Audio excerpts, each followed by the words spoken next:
Hello, anybody who's watching this, welcome to my reaction to Unbiased History Byzantium 3, Madness and Devils. And before we go into the video, I want to say a few things.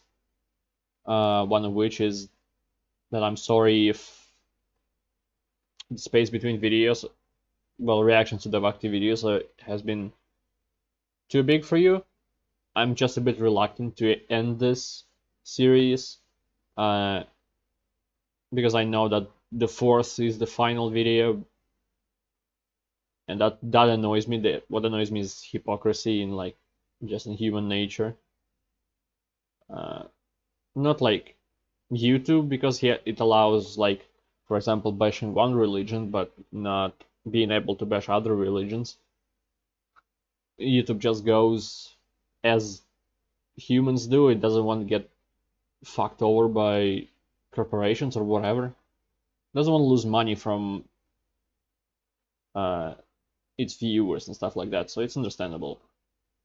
But just human themselves, who, if you do a certain thing towards them, it's bad, but if you do the same thing towards somebody else, it's all good. Not pointing specific fingers, but you know what I mean. And I don't know if I'm gonna ever watch the stream he did, because it's 6 hours. I'm definitely not gonna watch it after I finish these, like the 3 and 4.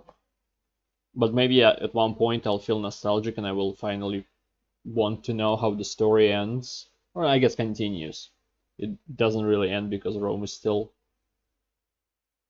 exists. Roman Empire technically is Italy now, so kind of doesn't end. Doesn't matter. Another thing I want to say is that thank you anybody who's watching these videos. There's almost 2,000 subscribers I have, and in comparison to some other channels, not some other channels, most channels, it's not a lot, but it's a lot for me because obviously I started with nothing, so getting here is quite something that I never thought would happen, because, well, firstly, I never thought, up to a certain point, I never thought I'd even be doing any kind of videos at all in my life. But situations forced me to, so I kind of wish I started earlier. And that's about it. And I'm thankful to anybody who's watching this, subscribe or not. I'm appreciative of you giving your free time to watch some shitty reaction that what most people wouldn't care about, you know? And if you are subscribed, I'm doubly thankful and hope there'll be more people like you, subscribers, in the future. Unless I stop making videos, but I don't think I will. Because I don't really have a choice with work, I guess. So thank you. And now, if you want to help out the channel, there's a donation in the description below. You can also just like, subscribe, comment, whatever you want. And let's begin.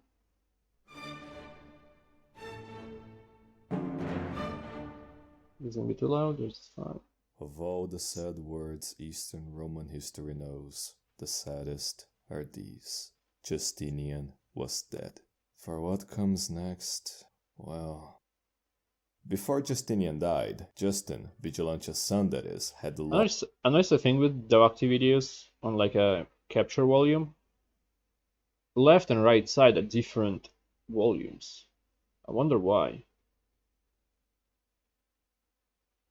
You know, it's not separate, but for some reason on the capture it shows them differently, so one goes beyond the point I usually keep the volume on.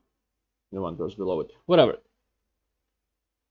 long coveted the empire. Deeply arrogant about being the great emperor's nephew, absolutely Oh, sure wait. There was a question in last video.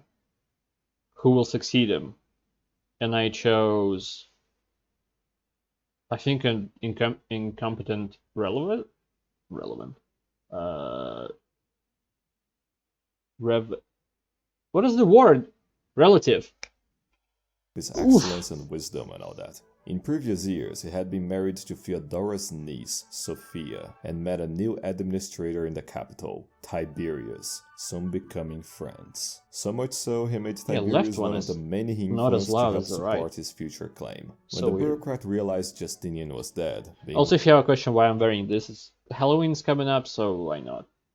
I don't celebrate it really. In Russia, we don't celebrate Halloween, but why not? One of the influenced, he told everyone Justinian had chosen Justin, his nephew, to be his heir as a final wish. The Senate went along with it. Justin II was crowned by the Patriarch, elevated Tiberius to command the...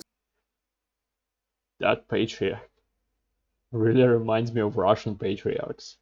Just popes. Jesus Christ. Gave gifts to the plebs, pardoned debts to the senators, guaranteed Monophysite toleration, and promised everyone Justin Germanus would be treated well. Justin II then called Justin from the eastern armies and treated him well. For 2 seconds. Then he accused him of a whole bunch of bullshit, had him arrested, and exiled him to go govern Egypt. And yeah, not really, having him murdered in his sleep there. Again, invented bullshit. He's a company family relative!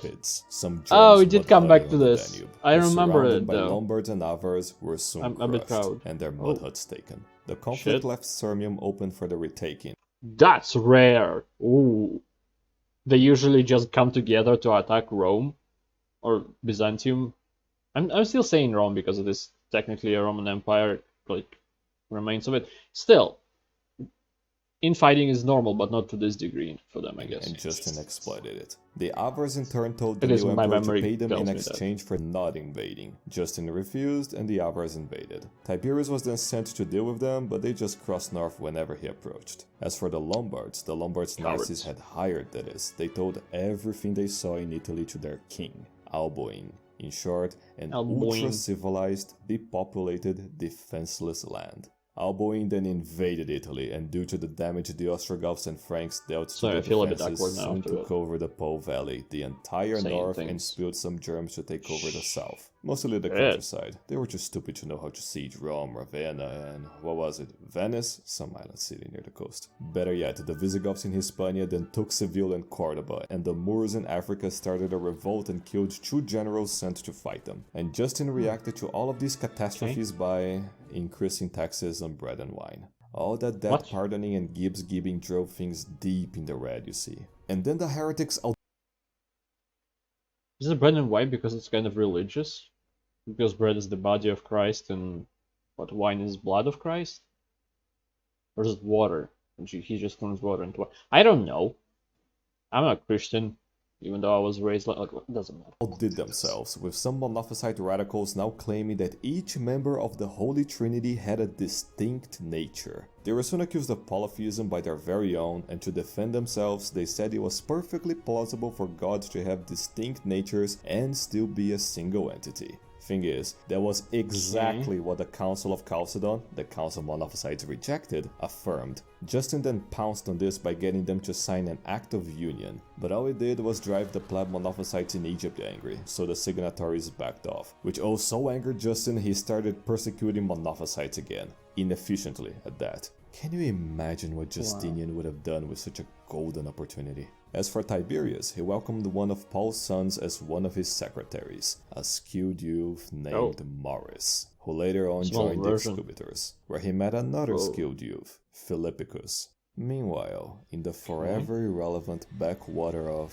Yemen, there lived a Christian kingdom named Aksum, which due to being allied to the empire, Khosrau invaded and puppeted. Thankfully, the Sassanids were now dealing with their own steppe nomads, known by many names. Among them, partially, eventually, the Khazars, who then sent an alliance proposal to Justin II against the Sassanids. And not wanting to pay the Sassanids for peace anymore, he went for it. Justin II then declared the Christian Armenians under Sassanid tyranny to be under his protection, and Justinian the Younger supported an Armenian revolt in the Persian side. The Sandhunters tried crushing it, Justinian fought them back, and war had begun again. Pulling legions from the Balkans, Justin paid the Avars a ransom to not invade the empire. And yes, the irony was lost on him. Justin then sent his cousin to go siege Nisbis at the border, but impatient with the siege, he fired his cousin, leaving the legions leaderless just as Khosrau led his massive hordes towards them. The legions then retreated back to the empire, leaving top-tier Roman siege weapons behind, which Khosrau then stole for himself. Justin organized no response. No, he was too busy alienating the empire's allies for that. And when he looked back at the front, Dara had fallen. Yeah, Oh. Dara had fallen. Shit. After so many decades thinking he was the perfect nephew of the great emperor, he got so arrogant and foolishly confident that the moment he realized the main eastern fortress had fallen, leaving the entire east exposed to the Sassanids, and that it was all his fault, he went fucking insane. Completely breaking down, Justin began having random violent episodes. He ran around screaming like a maniac and had to be pinned down to stop. Bars had to be put on windows to prevent him from jumping. Anyone that got too close he bit like a savage beast. And the marks he left on servants spread rumors that the emperor was a cannibal. Given the emperor's condition, the empire fell to the empress to run. I think it's kind of the same who made thing. all of the decisions as Justin was calmed with soothing music, and was carried around the palace in a mobile throne he really enjoyed. Sophia then gave Khosrau 45,000 solidus for a one-year truce, and then convinced Justin to delegate his authority to someone else. That someone else being Tiberius. What? Tiberius was thus proclaimed Caesar, and gave himself the name Constantine, but that didn't stop him from being remembered as Tiberius II. In his vacant place, Tiberius named Maurice as the new excubitor commander, and planned to rely on him a lot. It all happened right when a plague outbreak had ended, and with Tiberius giving gifts to the plebs. Oh yeah, a lot of people told me that before the actual Black Plague, the Black Death and whatnot, there was one outbreak in 500, so it's not a jump to 1300s, it's an actual, it keeps going like more or less slowly. So I guess my 3-second Google search was not successful, as successful as I thought. Legions, he ensured their support. Lots of gibs, really. Tiberius downright didn't care for money, giving the Avars 80,000 solidus a year to guard the Danube and Khosrau 30,000 for a couple of years of partial truce. Partial because it didn't include Armenia. So much he spent that Sophia kept the keys to the imperial treasury away from him. She was, after all, technically still the empress. With the time literally bought, Tiberius was focused on assembling the largest army he could to fight the empire's many enemies. He both started recruiting plebs like mad and hiring barbarians like mad. In total, he assembled many tens of thousands worth of legions, mostly plebeian recruits, and that would bite the empire in the ass. It always fucking does. He then sent some of them to go deal with. It's kind of like 300, right? The movie, where it's 300 actual soldiers against like a giant army of so-called soldiers that were not actual warriors. The Lombards, but they failed. So, after Alboin died, Slavs. Tiberius instead paid them to not elect a new leader and remain a leaderless rebel. Khosrau then invaded Roman Armenia, terrorizing the locals, making them flee with their resources, which left him supply-starved in the mountains with Justinian the Younger nearby. Justinian then dealt Khosrau his first ever defeat, forcing himself to retreat across the Euphrates, with Justinian killing many and seizing their leftovers, among them 24 elephants. And after Khosrau assembled a massive horde to counterattack, Justinian pushed back, and was later replaced by Maurice on Tiberius's order. I do remember how big the... I won't say how big the elephants were, but I don't mean their actual size, I mean how big of an impact they had, like years before this. Could have been even BC, I don't remember enough. Returning to Constantinople. And yeah, Khosrau did break the truce, attacking Mesopotamia yet again, but Maurice kicked his teeth in and counter-invaded to retaliate. However, years prior, Khosrau had realized that for all the damage he dealt to the empire, he never did come close to destroying it. And given that his son, Hormizd, didn't seem promising, Khosrau appealed to his lord Satan for help again. For hundreds and hundreds of years, the East had been a battleground between the forces of good and evil. What the monsters envisioned to end the stalemate was the birth of an entity so powerful and so evil it would destroy civilization for good. infusing the damned souls of all past terrible eastern demons from Ardashir to Shapur and beyond, sacrificing his own darkness to bring it into existence. That's why he's truly grey dark day had and been white brought beard. to the world. The era of endless inconclusive wars was at an end. In but a couple of decades, this world would understand this. I feel like if the actual Satan was on their side, this wouldn't be necessary, but I digress. Meaning of apocalypse. Creating the Antichrist took everything from Khosrau. That's, And I after tried to getting remember the trashed by word Maurice, Antichrist. He finally died, thank God. Justin also died, thank God, making Tiberius a full-fledged Augustus, free from Sophia's influence. Okay, that's and not she to didn't ask. take that well at all. Tiberius would then reduce taxes by 25% for further support and then annex the Christian Lazica kingdom into the empire to fortify its eastern presence against the new Sassanid king. Sophia then dragged Justinian the Younger into plotting against Tiberius, but they were found out and then pardoned. Then she did it again, were found out again, and were pardoned again. As for Africa, the Moor revolt was put down by the governor, who's that? Germanus the Younger. Posthumously born after his father's death, the half-Goth became friends with Tiberius. Oh, and sort of with half-Goth, Maurice. Back beyond the Danube, not the like Avars demonic. had completely taken Something over happened? since the Lombards left, ruling Bulgars and Slavs alike. But since hatred of being part of large, multi-ethnic political entities is In my peripheral, like, saw the screen blink.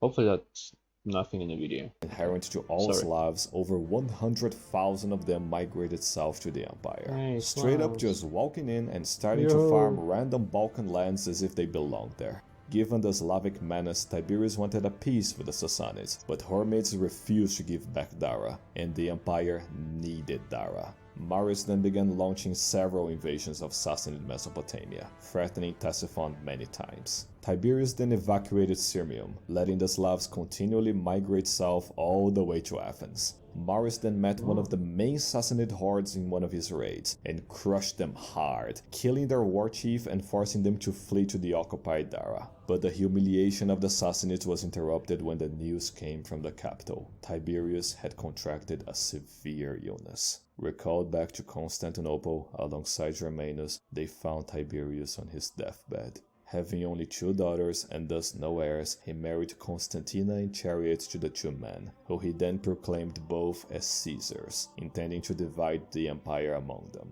Germanus refused the position, and so Tiberius just gave Maurice full power, telling him, "Make your reign my finest epitaph." By the way, it wasn't an illness. Sophia just poisoned Tiberius out of spite. She did kill him, but nothing more. Maurice, now Augustus of the Empire, would focus on 3 things. 1. Like, Tiberius wasn't too bad of an emperor, at least from this.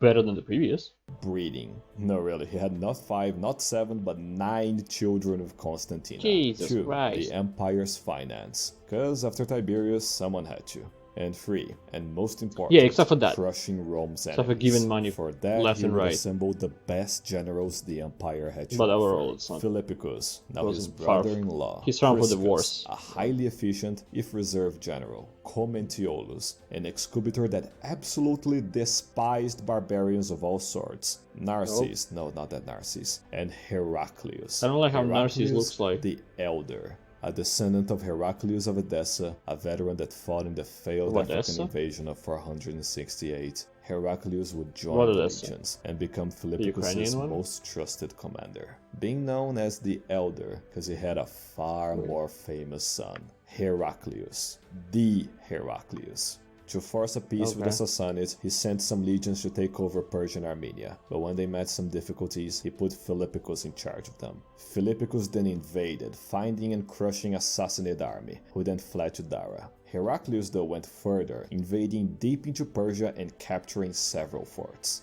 The West was in desperate need of help. The Avars were now demanding 100,000 solidus per year, with Maurice refusing because he knew they would just keep demanding more and more, so they just ravaged the place. Maurice then sent Commentiolus with an embassy to test if the Avars would honor a peace treaty. Commentiolus then enraged the Khan by being very honest, getting briefly imprisoned, but they agreed to it. Naturally, the Avars broke it by keeping Sirmium, so Maurice transferred 20,000 men to the Balkans under Commentiolus, who crushed the Slavic horde near the Anastasian Wall and started rooting out all the Slavic migrants. The Avars then double broke the treaty, Don't say the only good Slav is a slave.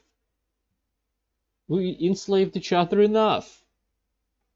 I mean, Slavs and enslaving Slavs. on invading the Balkans again. Commentiolus almost ambushed and killed the Khan, but the Avars were too fast. The Slavs then attacked the plague-infested Thessalonica for reasons I'm sure made sense to them, but Commentiolus got more eastern legions and saved it. Meanwhile, Maurice was saving the economy by changing how soldiers were supplied, from just giving them money to buy equipment to directly equipping them, the way that monster Diocletian did it, cutting expenses in, say, 25%. Maurice just changed Philippicus with Priscus in the east, who was to deliver the news to the plebeian legions. Telling them of the 25% cut, the pleb legions revolted, threw stones at Priscus, and even when he rescinded the pay cut, they elected a new general to lead them. Maurice then sent Philippicus back, but the plebs rejected him too, all while Hormides invaded both Armenia and Mesopotamia. Unfortunately for them, the new general was loyal to Maurice and pushed the Sassanids back, and Maurice backed off on the pay cut.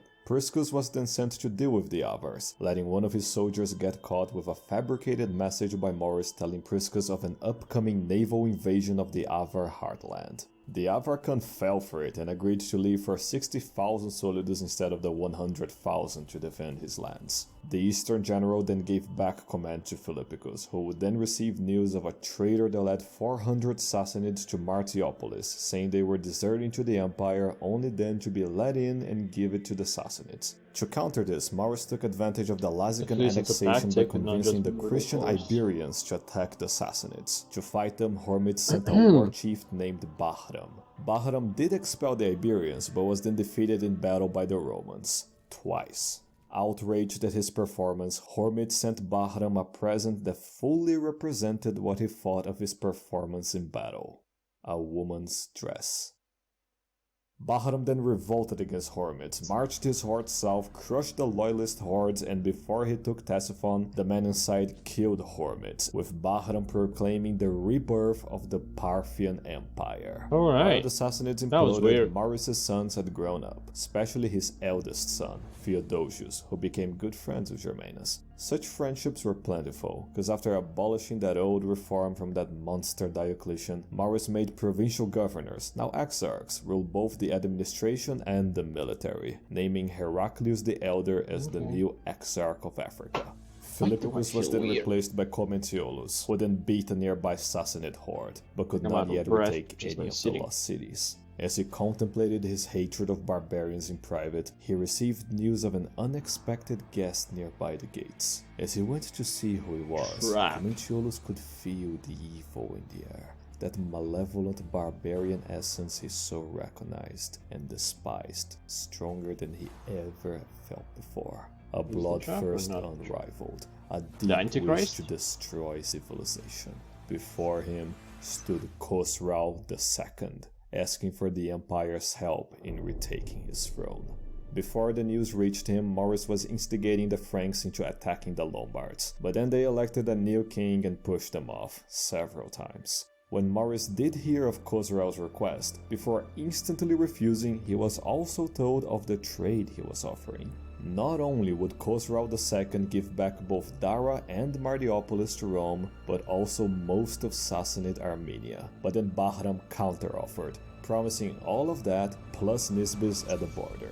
When left choosing between two evils, despite Bahram offering more, Maurice could feel himself favoring Khosrau more, hoping that by helping him in his hour of need, that young Sassanid could be trusted to maintain a long-term peace with the empire, rather than trusting a barbarian usurper that spent his whole life fighting Romans. When the orders came to help the Sassanids, Khosrau refused to let Commentiolus lead the armies, pissed that he just would not stop insulting him, and so he chose Narses to lead it instead. Narses then marched east with Khosrau. The loyalist garrisons of Martiopolis and Dara gave them back. Bahram then fled Ctesiphon and his barbarians were defeated. Khosrau II was reinstated back in power, and when everyone expected a betrayal, he honored his word. giving the Romans the Persian half of Armenia. Maurice then recalled his troops to the empire and with this peace sent most of those legions to reinforce the west, having now trust in the Sassanid king. If only he knew. Now focused on the west, Maurice sent Priscus to invade the Slav lands up north to force them to defend it and to prevent more migrants from spilling over. It wasn't technically Avar land, but they still complained. Priscus then defeated 2 Slav armies and was told by Maurice to winter in the Slav lands to save the empire the costs of maintaining the legions. But the pleb legions complained again and Priscus returned to prevent another revolt. Maurice then sent his brother Peter to replace Priscus in the hopes that he would convince them of the necessity to save money, trying again to enact the 25% cut. But this time with concessions regarding granting army ranks to the sons of fallen soldiers and giving injured veterans subsidies for life. The plebs accepted the concessions, but not the pay cut. Instead, they wanted the concessions and the pay increase, with Peter agreeing not to cause trouble. Maurice then got pissed and gave the legions back to Priscus to go both distract them and repel the Avars, now raiding Dalmatia. After pushing the Avars back and clearing the Balkans of most Slav migrants, the Avars counterattacked, invading and cornering Priscus against the Black Sea. Commentiolus was then sent to relieve him, which he did, also crushing a Slav migrant horde because he wanted to.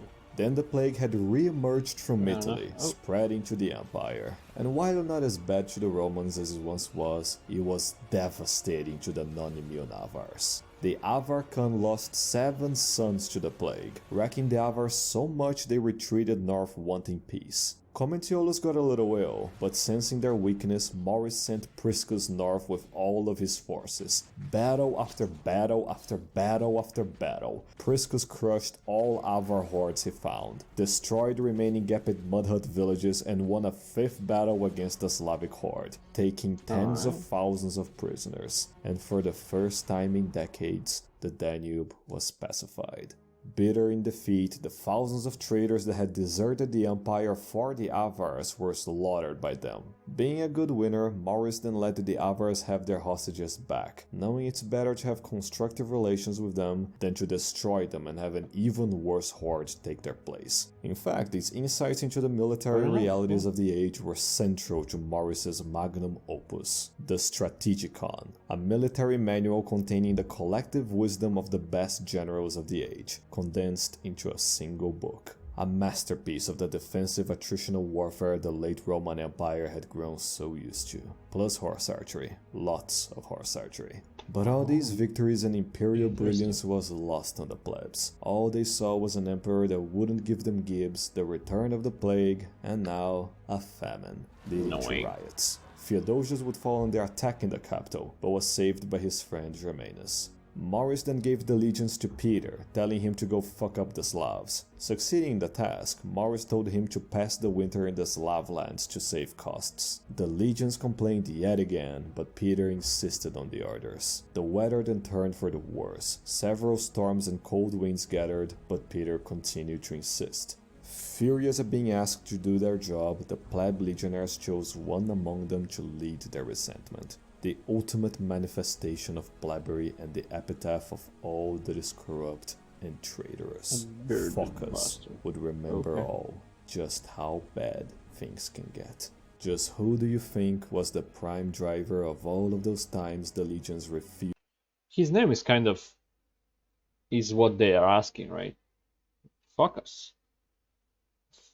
Phocas? Used the emperor's orders. Just who do you think was the pleb fostering the bitterness and resentment among the plebs for his personal benefit? And who do you think was the one behind his emergence to power? Everything was falling into place. When the internal and external minions of the eternal adversary striked, the end would follow.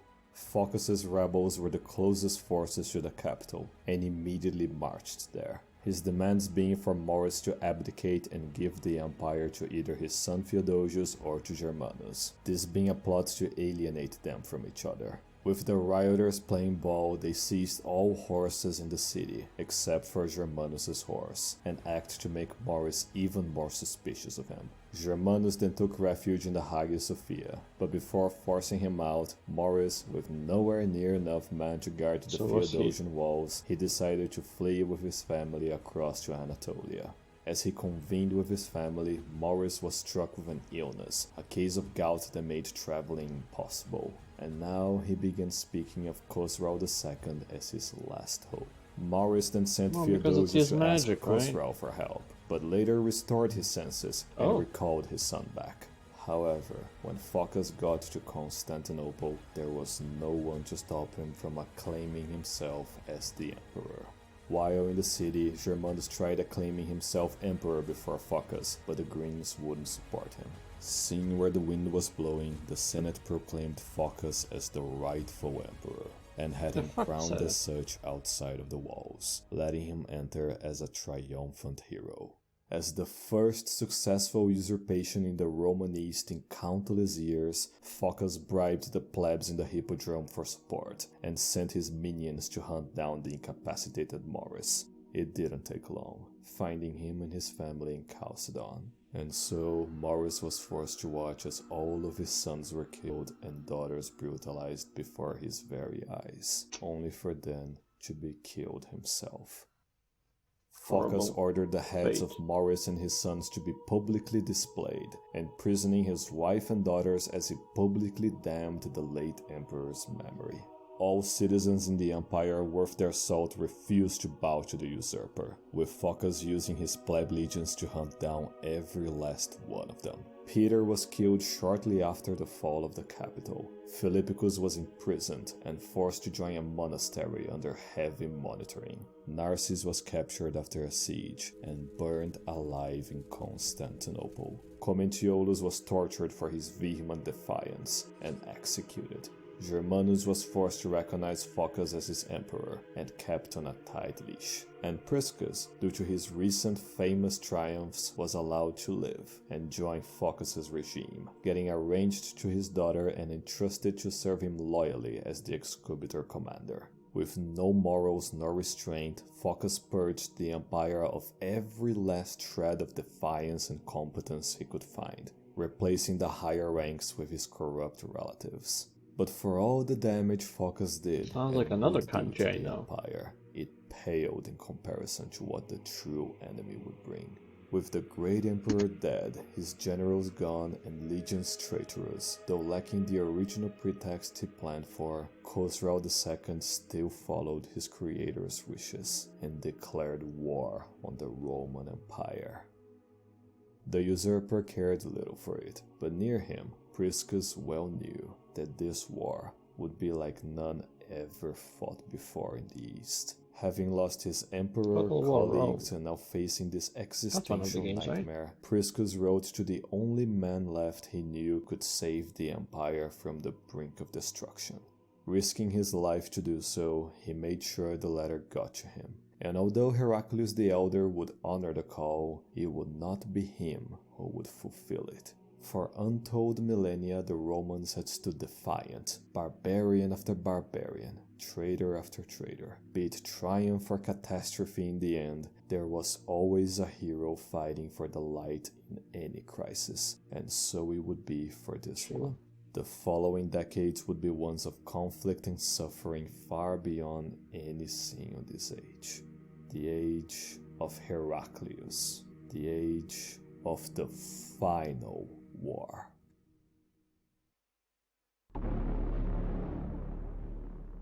Which starts next week on this channel. Oh, maybe not next week. I don't know when I'm gonna record it.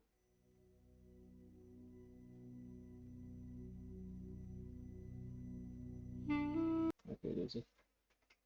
Anything interesting in the end? I can just use the mouse. I guess not.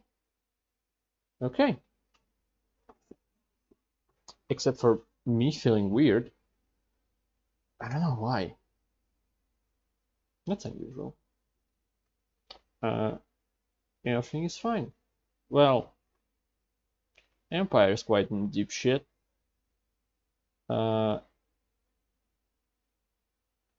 We'll see how the war goes, I guess. Thank you, anybody who watched this. I appreciate it a lot, and I hope to see you next time. Goodbye. Have a great life, because one of us has to.